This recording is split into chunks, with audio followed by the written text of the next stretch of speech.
Welcome to the Narcissist Slayers podcast with your hosts Hope J. and Lynn Catalano. Every episode we focus on recovery from narcissistic abuse. We talk about topics that we believe will help people to identify signs of abuse, learn strategies to cope, and most importantly, how to heal and move forward from narcissistic abuse.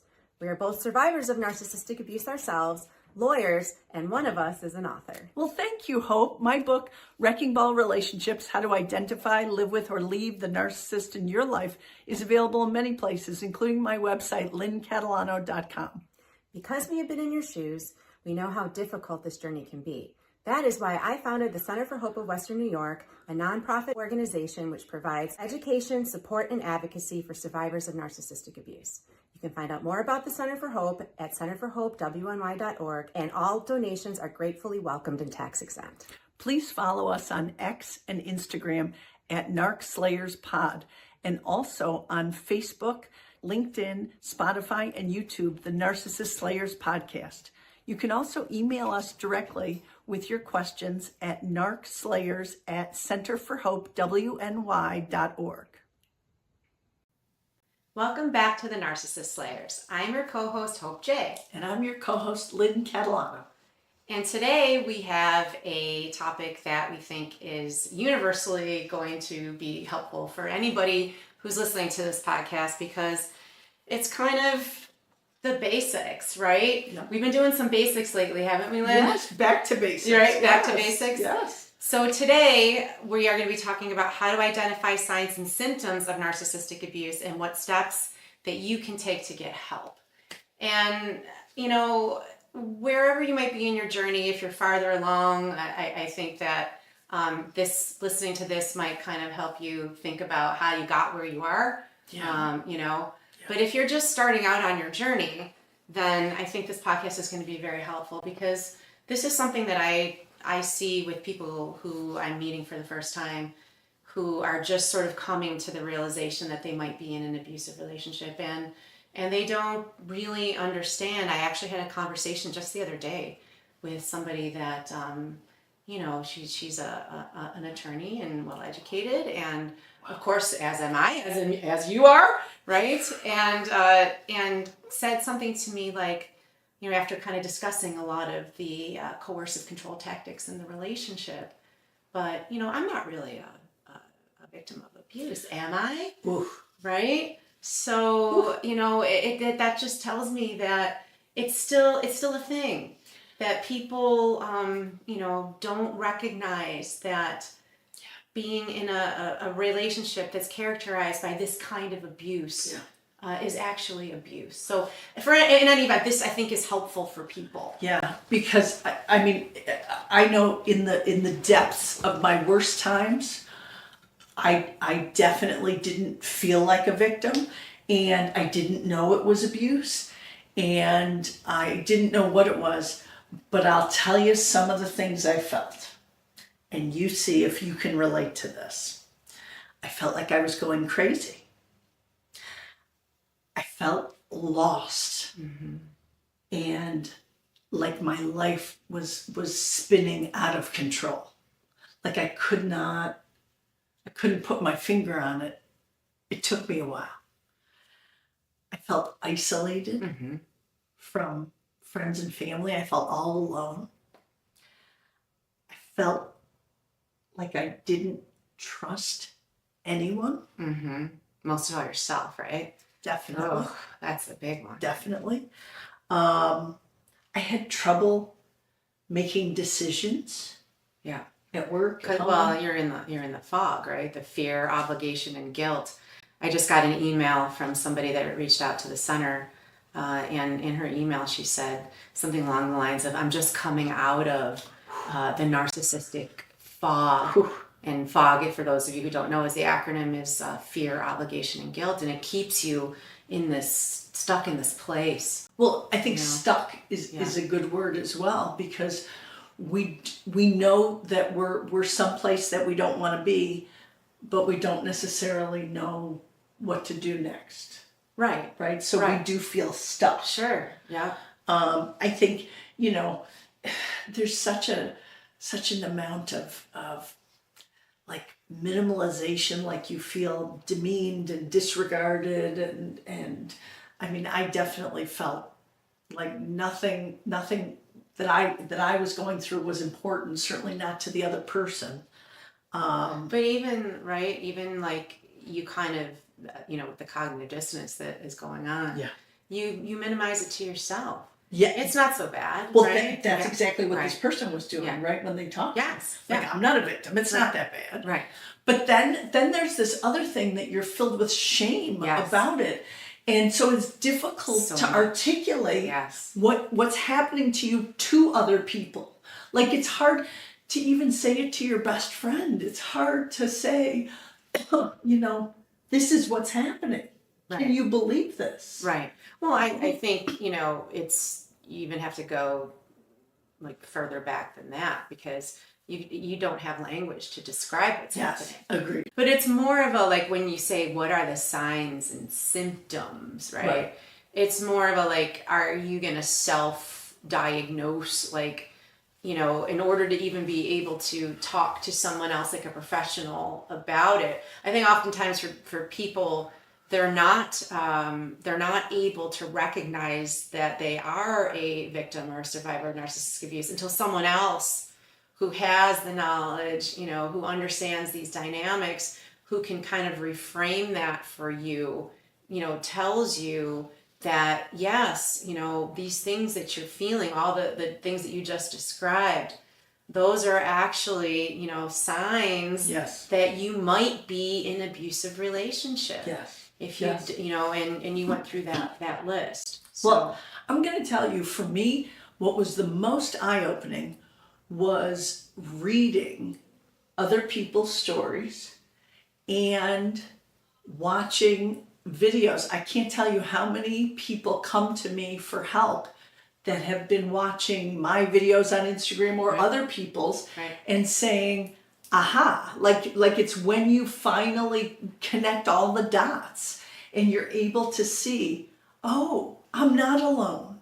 This has happened to so many other people. Well, sure, because you mentioned in that list of things, one of the things that, narcissistic abusers are fantastically talented at is that social isolation piece, right? So you do feel really isolated. They've isolated you, and they've done generally a really good job of isolating you from your support system. So you don't even have those people in your life, or you're afraid to reach out to those people in your life because of fear of repercussions. If he finds out that I talk to this person, then there's going to be hell to pay. So I'm not even going to talk to that person. Or, you're doing your very best, as abuse victims tend to do, to paint it all over with a cheery sort of brush. And you lie. You lie to other people about, what's going on in the house, what's going on in your relationship. And not only are you lying to them, but you're also lying to yourself about how you are feeling, because you are so caught up in the fog. And you also, because of the blame shifting and the gaslighting, you feel responsible for what's going on in your relationship. They've convinced you it's your fault. So those are, the real signs that you might be in an abusive relationship is if, every time that you try and bring up or raise an issue to your partner, or in your case to your father, or, whoever it is, your boss, your sibling, we want to resolve conflict. You and I talk about this quite a bit. Like, I think empaths and codependents, we have a strong desire to resolve conflict in relationships. And when it's not a narcissist on the other side, you can bring up a concern, you can bring up something to that person. And while it's not always pleasant, and I think it's scary to bring things up that you're unhappy about to anyone in any relationship, if that person isn't a narcissist, they'll hear you. They're not going to flip it around and do the whole thing where they're going to suddenly you're apologizing for bringing it up at all, because God forbid you offend them or criticize them. But a healthy person can resolve conflict. Okay, one of the things that I think is the telltale sign that you're dealing with somebody who is disordered is how they refuse to resolve conflict. But I think know? that's so interesting that you identify that as a telltale sign. I didn't see it for a long time, and it was. So I felt like I was conditioned to have an open, honest, authentic conversation when there was a conflict. That was how my mother raised me, right? Right. That we would have these great conversations, these uncomfortable conversations. Sure. Okay, so first time something goes wrong with my father. This is after my mother died. I said, let's talk about it, right? So we have this conversation, and within, I don't know, 2 minutes, 5 minutes, whatever, he has flipped it and he has turned the tables and made himself the victim. And he didn't hear anything I had to say. Right.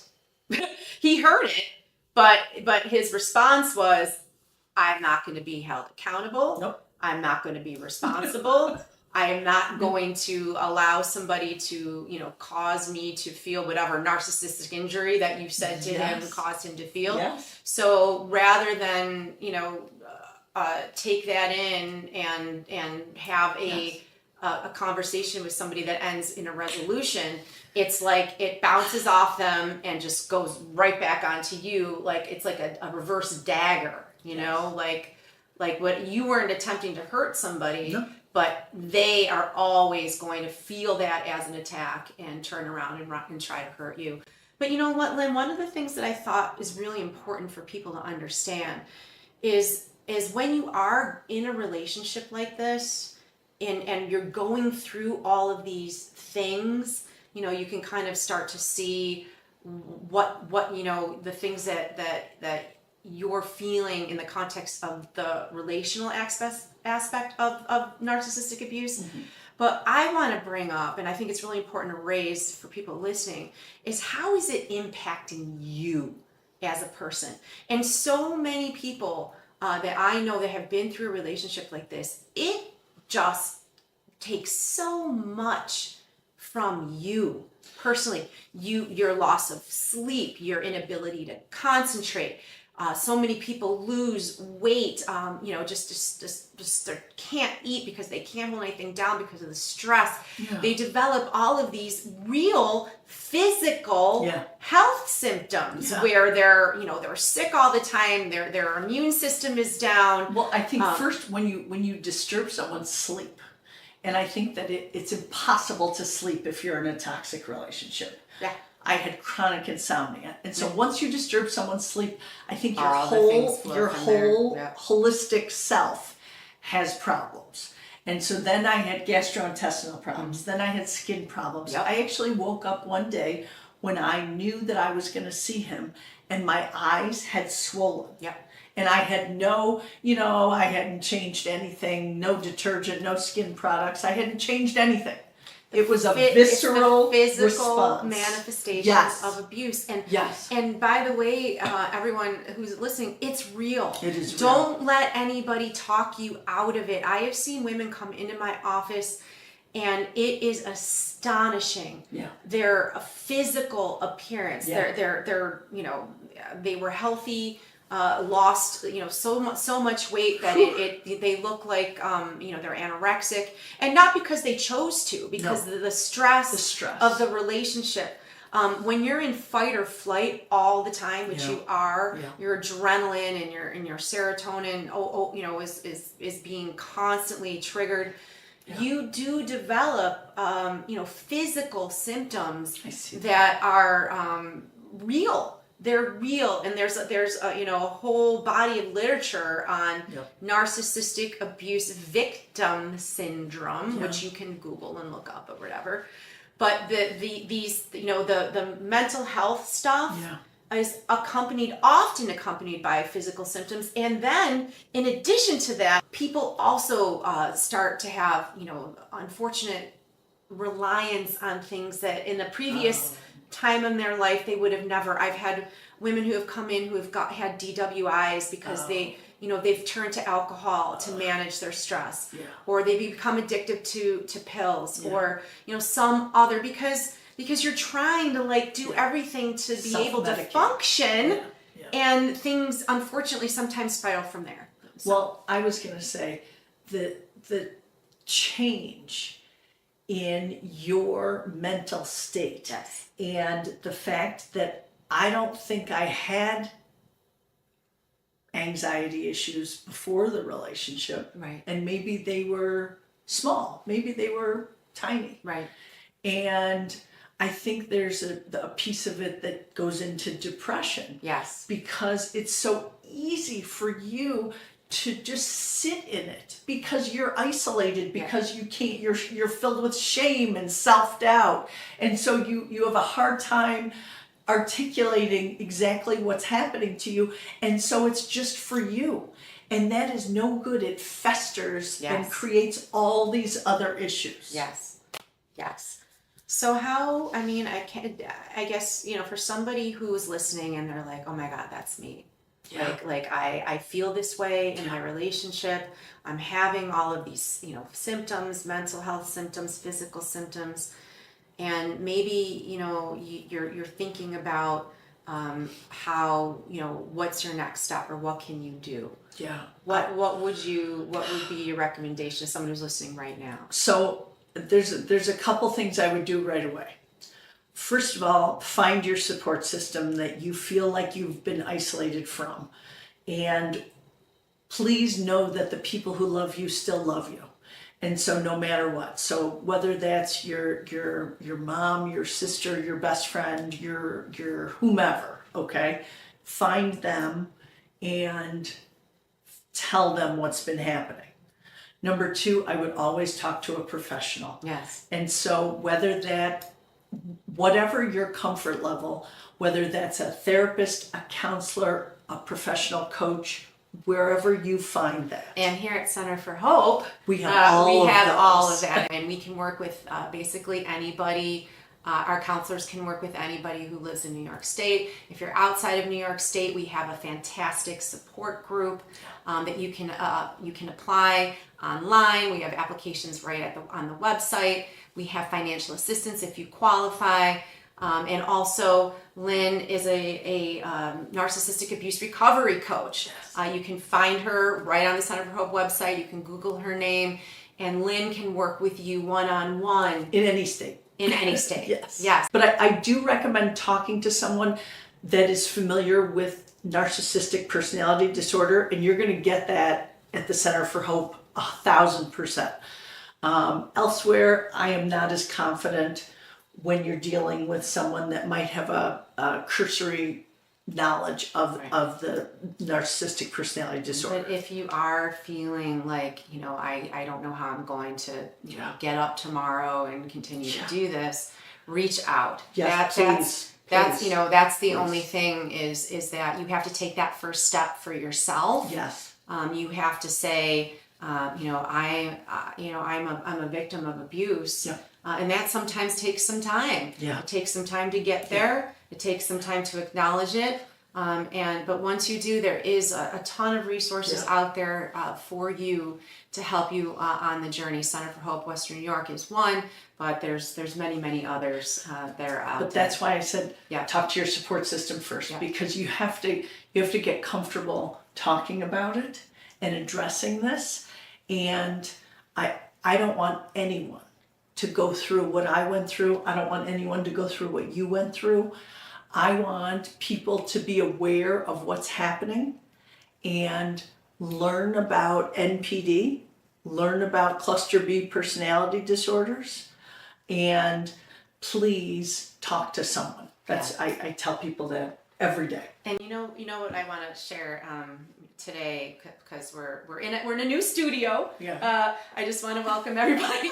I didn't mention that at the outset. Yes. But we are going to be recording in our new studio, our podcast every month, and also we're trying to get more people interested in following us on social media. Yes.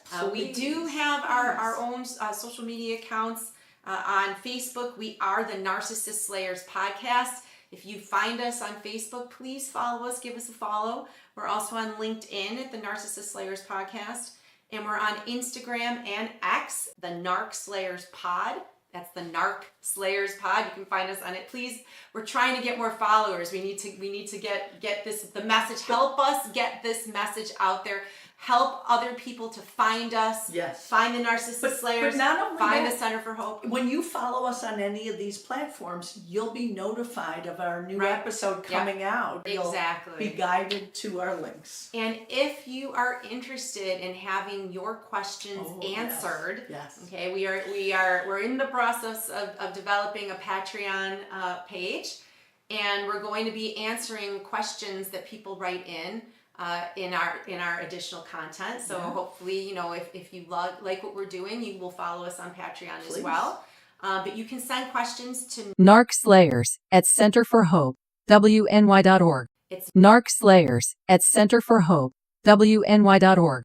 Thank you so much, and we'll see you next time Thank you. on the Narcissist Slayer.